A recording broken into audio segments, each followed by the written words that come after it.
Welcome back. In Lesson 5, we learned about producers, the applications that send messages into Kafka.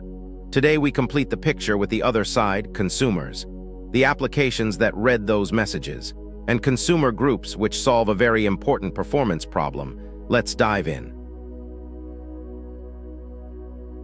A consumer is any application that reads messages from a Kafka topic. You already know a broker stores messages and gives consumers the ability to read them. An inventory system reading order messages, consumer. An email service reading notifications, consumer. An analytics system reading all events, consumer. The consumer is always on the receiving end, the destination of all data flowing out of Kafka. Here is something important about how consumers read. Kafka uses a pull model. The consumer actively goes to the broker and asks, "Do you have new messages for me?" The broker does not push messages automatically. The consumer decides when to read and at what speed. A slow consumer never gets overwhelmed because it reads at its own pace. This is one of the key design decisions that makes Kafka so scalable.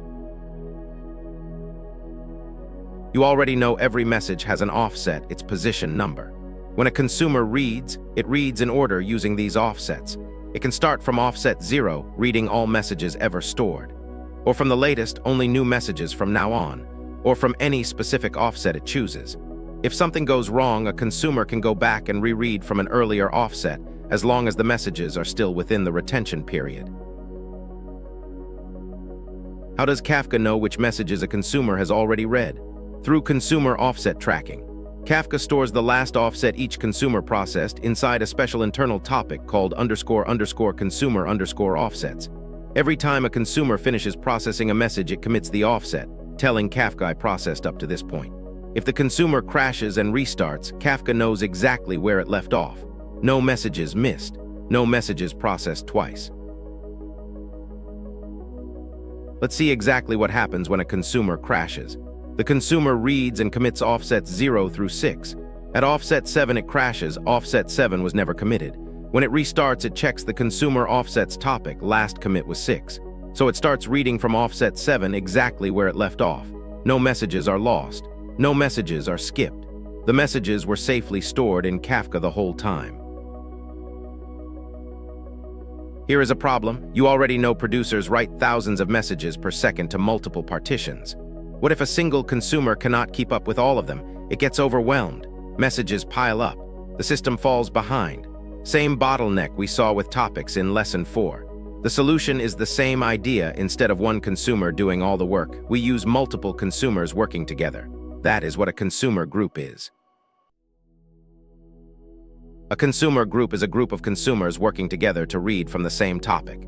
The key rule: each partition is assigned to only one consumer in the group at a time. With 3 partitions and 3 consumers, consumer 1 reads partition 0, consumer 2 reads partition 1, consumer 3 reads partition 2. All 3 work in parallel. The work is shared. Every message is processed by exactly one consumer, never twice. If a consumer fails, Kafka automatically reassigns its partition to another consumer in the group. That is a wrap on Lesson 6 and on our full beginner theory block.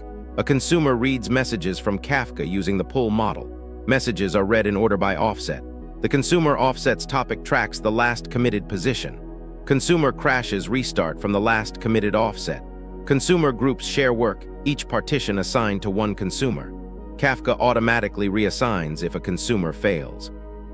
In the next lesson, we move to our first practical lesson, setting up Kafka locally on your machine. See you at the next lesson.